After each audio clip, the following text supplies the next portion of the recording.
Hello everyone, welcome to my YouTube channel. আশা করি আপনারা অনেক ভালো আছেন। আলহামদুলিল্লাহ, আমি অনেক ভালো আছি আপনাদের দোয়ায়।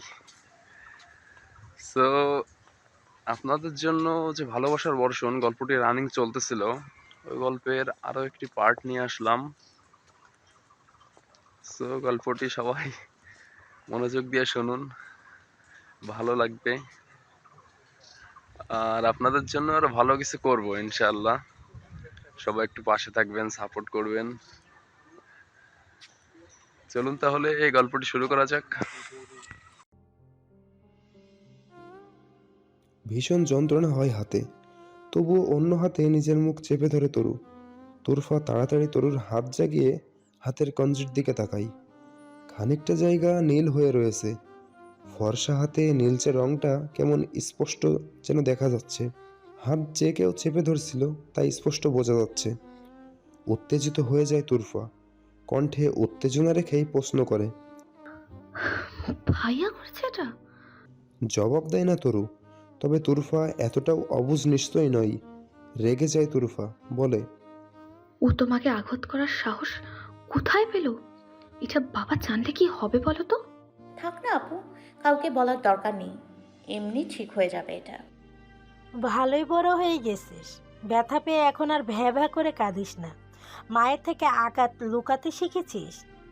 তহমিনার কণ্ঠ কানে আসতেই হকচকিয়ে দরজার দিকে তাকায় তুরফা আর তরু। ভয়ে ঢোক গিলে তরু। তার মা কাল থেকে এমনিতেই ভীষণ রেগে আছেন, কথা অবধি বলেননি। এখন আবার এসব দেখে কি করবে কে জানে। টেবিলে তৈরি করে সাজানো রয়েছে বিভিন্ন রকমের খাবার। টেবিলে বসে অপেক্ষা করছে সবাই। সবাই আসলেও তুরাগ এখনো অনুপস্থিত। অপেক্ষার অবসান ঘটিয়ে গটগট পায়ে সিঁড়ি বেয়ে নিচে নামলো তুরাগ। সবার নজর তখন তার দিকে। সবাই ভেবেছিল তুরাগ ডাইনিংয়ে আসলে একসাথে খেতে বসবে, কিন্তু সবাইকে অবাক করে দিয়ে সদর দরজা দিয়ে বেরিয়ে যায় তুরাগ। সবার সামনে এমন আচরণে অপমানে মুখ থমথমে হয়ে যায় তাইয়েব সাইয়েদিয়ের। তিনি পেছন থেকে একবার ডাক দেন তুরাগকে, তবে তুরাগ পাত্তা না দিয়ে বের হয়ে যায়। মেজাজ খারাপ হয় তায়েফের, তবে এই মুহূর্তে নিজের রাগ নিয়ন্ত্রণের চেষ্টা করেন। খাবার ছেড়ে উঠে যান তহমিনা। লক্ষ্য করল সবাই। নুরুল ইসলাম কিছু বলতে গিয়েও কথা গলার মধ্যেই গিলে নিল। যা বলার পার্সোনালি বলবেন, সবার সামনে স্ত্রীকে কিছুটা বলাটা ঠিক হবে না। খাওয়া শেষ করে রুমে আসলেন নুরুল ইসলাম। তহমিনা ততক্ষণে বোরকা পরে ফেলেছেন, হিজাব বাঁধায় ব্যস্ত তিনি। পা টিপে টিপে রুমে প্রবেশ করল নুরুল ইসলাম। একদম তহমিনার পেছনে এসে দাঁড়ালো। আয়নায় নুরুল ইসলামের পেছন দেখতে পেল তহমিনা, তবে কিছু না বলে নিজের কাজে মন দিল। শান্ত কণ্ঠে নুরুল ইসলাম জানতে চাইলেন, কি করতে চাচ্ছ? গ্রামে চলে যাচ্ছি। তরু? তোমার মেয়ে বড় হয়ে গেছে, এখন আর আমার প্রয়োজন নেই তার। সে এখন নিজের খেয়াল নিজেই রাখতে পারে। আজকেই যাবে? এটা কি ভালো দেখায়? এখানে থেকে অপমান হতে চাই না, নিজের বাড়িই ভালো। মাকে কি করব? সে থাকুক এখানে, তার ইচ্ছে তো পূরণ হয়েছে, সেটা চোখ ভরে দেখুক তিনি। আমি আর এখানে থাকবো না। এটা আগে ননদের বাড়ি ছিল, এখন মেয়ের শ্বশুর বাড়ি। সেখানে এভাবে উঠে থাকাটা ভালো দেখায় না। আমি আজই যাব, তুমি যেতে চাইলে যাও, নয়তো মেয়ের শ্বশুর বাড়ি পড়ে থাকো। নুরুল ইসলাম জানতে চাইলেন, কেউ কিছু বলেছে? কে বলল? তোমার মেয়েই তো বলল এখন সে এদিক সামলাতে পারবে। কখন বলল? একটু আগে তুরফার ঘরে বসে। তার মানে তার শ্বশুর বাড়ি থাকাটা এখন তার পছন্দ নয়।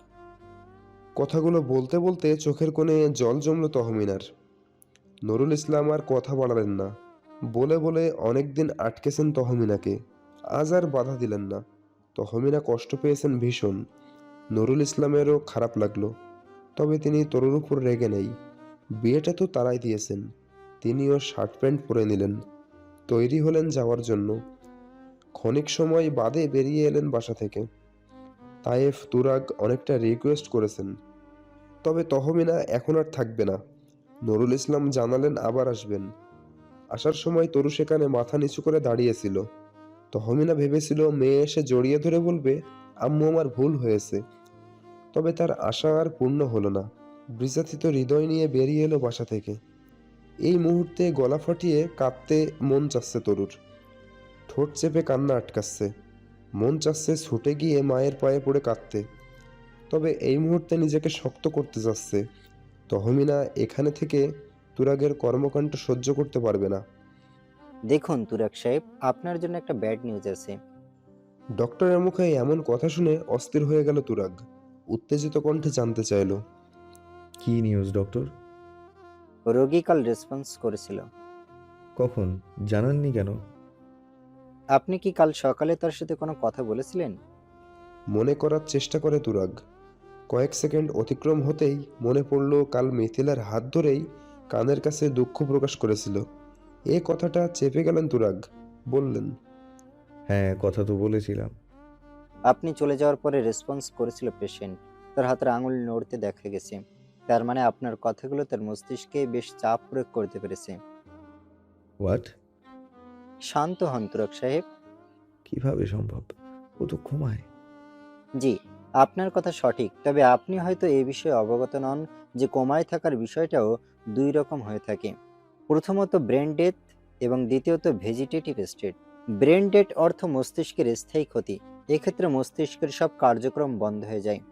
আর ভেজিটেটিভ স্টেট হলো রোগীর মস্তিষ্ক সজাগ থাকে কিন্তু চেতনা দিয়ে বা স্বেচ্ছায় কিছু করতে পারে না। এই পেশেন্টের ক্ষেত্রে বর্তমানে দ্বিতীয় সমস্যাটি হয়েছে।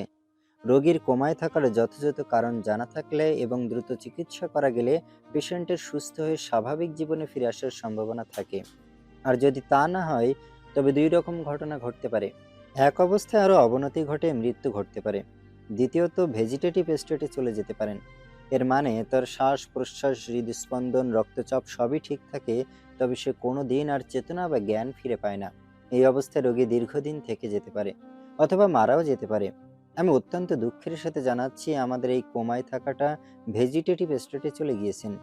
তার মস্তিষ্ক সজাগ, তবে তিনি চেয়েও কোনো প্রতিক্রিয়া দেখাতে পারবেন না।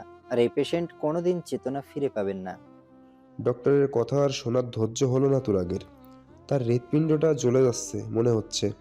ইচ্ছে করছে চিৎকার করে কাঁদতে। এরকম কিছু হওয়ার কি খুব দরকার ছিল? মিথিলাকে যখন তার জীবনে ফিরবেই না, তবে এরকম অবস্থায় কেন ফেলে গেলেন? এই কষ্ট কি সহ্য করার মতো? আর কোনোদিন চেতনা ফিরে পাবে না মিথিলা।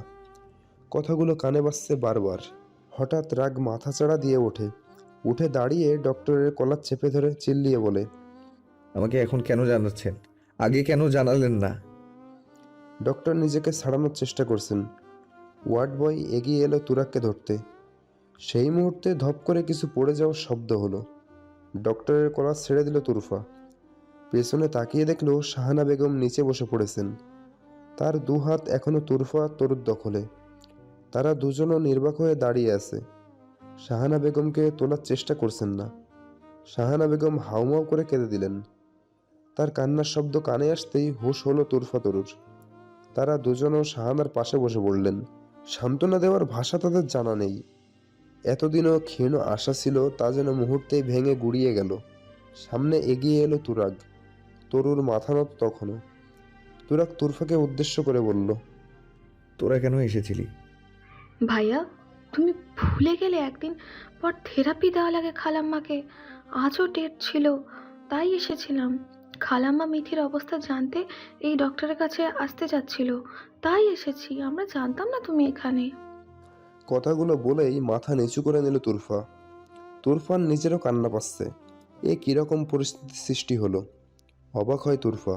আজ সকালেও মনে মনে বলছিল, আল্লাহ পথ দেখাও। এরকম দুই নৌকায় পা দিয়ে চলা যায় না, একটা পথ দেখাও। আল্লাহ মনে মনে আওড়ানো কথাগুলো শুনেছেন। খেয়াল হতেই নিজেই নিজের মনকে সি সি করে। কী সব ভাবছে সে। তুরফা ভাবে চারপাশে মানুষ জড়ো হচ্ছে। শাহানা বেগমকে শান্ত করতে হবে। তরু আর তুরফা দুজন মিলে টেনে তোলে শাহানা বেগমকে। শাহানা বেগম হুঁশ হারিয়েছেন ততক্ষণে। দুজন ধরে ধরে গাড়ি অবধি নিয়ে আসে তাকে। ব্যাক সিটে শুইয়ে দেন তাকে। বাসায় যাওয়া জরুরি আগে। তরু বসে কোলের ওপর শাহানার মাথা নিয়েছে। তুরফা ড্রাইভারের পাশে সিটে বসলো। তুরাগ যাবে না এখন, কেবিনে যাবে একবার কি অবস্থা দেখতে। গাড়ি স্টার্ট দিয়ে দৃষ্টিসীমা অতিক্রম করে। তুরাগ বাকরুদ্ধ হয়ে এই কম বয়সে দুটো মেয়ের দায়িত্ববোধ নিয়েছে। মা না থাকায় আজ এদেরকে কত ঝড়-ঝাপটা সামলাতে হচ্ছে। ক্ষণিক সময়ের জন্য তরুর প্রতি কৃতজ্ঞ হয় তুরাগ। পা বাড়ায় আবারও ভেতরের দিকে। আইসিইউ এর সামনে থমকে দাঁড়িয়ে থাকে তুরাগ। বুক ফেটে যাচ্ছে। এই মানুষটা আর কখনো চেতনা ফিরে পাবে না। ভাবতেই বুক চিরে কান্না আসছে। হৃৎপিণ্ডটা জ্বলছে। মিথিলার মুখের দিকে তাকানো যাচ্ছে না। বেরিয়ে আসে তুরাগ। পেছন ফিরে তাকায় না। মনে মনে বলে আর আসবে না এখানে। এই অসহায় মুখটা দেখার সাহস আর তার নেই। শার্টের গোটানো হাতায় চোখের জলটুকু মুছে ফেলার চেষ্টা করে তুরাগ। তবে মনটা আজ ভীষণ ছটফটে। কোনোভাবেই যেন শান্ত হচ্ছে না। রাত দুটো বেলকনিতে দাঁড়িয়ে দাঁড়িয়ে তুরাগ আসার অপেক্ষা করছে তরু। তুরাগের বেলকনি থেকে গেটটা দেখা যায়। তুরাগ গেট দিয়ে ঢুকলেই এখান থেকে দেখা যাবে। তাই এখানেই দাঁড়িয়ে আছে। সারাদিন ক্লান্তিতে চোখটা লেগে আসছে। তাও ঠাই দাঁড়িয়ে আছে সেখানে। মিনিট দশেক পরে দেখা মেলে তুরাগের। হাঁটতে পারছে না ঠিক মতো। পা টলছে। বেঁকিয়ে পড়ছে। তুরাগ আজ কোথায় গিয়েছিল তা বুঝতে বেগ পেতে হয় না তরুর। দৌড়ে নিচতলায় আসে তরু। তুরাগ ততক্ষণে সদর দরজার সামনে চলে এসেছে। তরুকে সামনে পেয়ে তরুর গায়ে ঢলে পড়ে। তরু কোনো মতে দরজা লাগিয়ে ধরে ধরে উপরে নিয়ে যায়। বিছানায় বসাতেই সেখানে শুয়ে পড়ে তুরাগ। তুরাগকে রেখে জোরে জোরে শ্বাস টানে। এতটুকু আসতেই হাঁপিয়ে গেছে। তুরাগের মতো স্বাস্থ্যবান, বলবান পুরুষ মানুষকে তরুর মতো ছোট খাটো একটা মেয়ে এতগুলো সিঁড়ি পেরিয়ে এনেছে। এটা কি চারটেখানি কথা? তরু লক্ষ্য করলো ঘামে ভিজে আছে তুরাগের শার্টটা। তরু যায় তুরাগের শার্টটা খুলে দিতে। সবগুলো বোতাম খুলে দিয়েছে। ঠিক সেই মুহূর্তে তরুর হাতখানা চেপে ধরে তুরাগ। যেখানে হৃৎপিণ্ড থাকে ঠিক সেই বরাবর তরুর হাতটা চেপে ধরে তুরাগ। কেঁপে ওঠে তরু। এরকম অনুভূতি এই প্রথম। কোনো পুরুষ মানুষকে এরকমভাবে কাছে থেকে লক্ষ্য করা হয়নি। তাই লজ্জাও লাগছে তরুর। তখন নেশালো কণ্ঠে তুরাগ ডাক দেয়। তরু, হুম। তরু শুনছো? হুম। আমার ঠিক এই জায়গাটা খুব জ্বলছে। আমি কি করব বলতে পারো? তুমি কি আমার কলিজাটা ঠান্ডা করে দিতে পারবা তরু? তুরাগের নেশালো কণ্ঠে বারংবার কেঁপে ওঠে তরু। কি বলবে এখন তরু? তরু চাই হাতটা সরিয়ে নিতে, কিন্তু পারে না। তুরাগ আরো জোরে ধরেছে হাতটা। রাতের নিস্তব্ধতা কেটে গিয়েছে বেশ কিছু সময় হলো। চারিদিকে পাখির কিচিরমিচির ডাক শোনা যাচ্ছে। মিষ্টি সুমধুর কণ্ঠধ্বনিতে ঘুম ভেঙে গেল তরুর। ঘুম ভাঙতে নিজেকে নতুন একটা জায়গায় আবিষ্কার করলো। তার মাথা বালিশে নেই। সে মাথা তুলে দেখার চেষ্টা করলো কোথায় আছে। মাথা তুলেই লজ্জায় চোখ বন্ধ করে নিল। চোখের সামনে ভেসে উঠল তুরাগের লোমশ বুক। চোখ বন্ধ করে আবার কিছু সময় পড়ে রইল আগের মতো। চোখ সম্মুখে ভেসে উঠল গতকাল রাতের কিছু দৃশ্য। তুরাগ ড্রিঙ্ক অবস্থায় কাছে টেনে নিয়েছিল। প্রথমে চেয়েছিল বাধা দিতে। পর মুহূর্তে কিছু একটা ভেবে বাধা দিল না তুরাগকে। স্বামীর আহ্বানে সাড়া দেওয়াটা পাপের নয়, কিন্তু এখন বেশ লজ্জা লাগছে। কাল রাতে তো তুরাগ ড্রিঙ্ক ছিল, কিন্তু এখন এখন তো সজ্ঞানে থাকবে। এটা ভেবেই লজ্জায় চোখ খিসে বন্ধ করে নিল তরু। তখনই কানে ভেসে আসলো তুরাগের কণ্ঠ। কিছু একটা বলার চেষ্টা করছে। মাথা তুলে সেদিকে তাকালো তরু। তুরাগ কি বলেছে বোঝার চেষ্টা করলো, কিন্তু কথাগুলো অস্পষ্ট। কানটা এগিয়ে নিল তুরাগের মুখের সামনে। বোঝার চেষ্টা করলো তুরাগ কি বলার চেষ্টা করেছে। আস্তে আস্তে কথাগুলো স্পষ্ট হলো। যেও না মিথিলা, প্লিজ যেও না। অস্পষ্ট স্বরে বলা কথাগুলো বুকের মধ্যে যেন তীরের মতো বিঁধছে। কিছু সময় আগেও তুরাগকে নিয়ে ভাবা অনুভূতিগুলো ধীরে ধীরে যেন ফিকে রং ধারণ করেছে। মনে মনে কঠিন সিদ্ধান্ত নিল তরু। বেডশিটটা টেনে নিয়ে তা জড়িয়ে উঠে গেল তুরাগের পাশ থেকে। প্রায় ঘন্টাখানিক সময় পরে ঘুম ভাঙল তুরাগের। বোঝার চেষ্টা করলো কোথায় আছে। চারিদিকে চোখ বুলিয়ে বুঝতে পারল নিজের রুমেই আছে। পুরো শরীর ব্ল্যাঙ্কেটে আবৃত। উঠে বসল তুরাগ। নিজের দিকে নজর যেতেই আটকে উঠল। এক সুতো কাপড়ও নেই। এভরিওয়ান, গল্পটি কেমন লাগলো আপনাদের? আশা করি ভালো লাগছে। আরো ভালো হবে।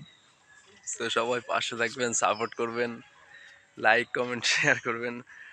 আর অবশ্যই অবশ্যই ডায়েরির পাতা চ্যানেলটি সাবস্ক্রাইব করতে ভুলবেন না। সবাই একটু পাশে থাকেন, সাপোর্ট করেন।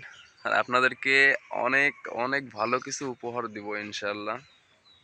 সবাই একটু পাশে থাকেন, সাপোর্ট করেন। আর আপনারা মানে কি বলবো, কিছু বলার নাই। ঠিক আছে, আপনারা যারা কমেন্ট করতেছেন, সাবস্ক্রাইব করেছেন, তাদেরকে অন্তরস্থল থেকে আন্তরিক শুভেচ্ছা ও অভিনন্দন। আর অনেকে চ্যানেল ঘুরে গল্প শোনা চলে যাচ্ছেন, মানে আপনারা সাবস্ক্রাইব করলে সমস্যা কি, আমি তো বুঝলাম না বিষয়টা। সো সবাই একটু সাপোর্ট করেন, সাবস্ক্রাইব করেন। ওকে, আল্লাহ হাফেজ। নেক্সট ভিডিওতে আবার দেখা হবে। সবাই ভালো থাকবেন, সুস্থ থাকবেন।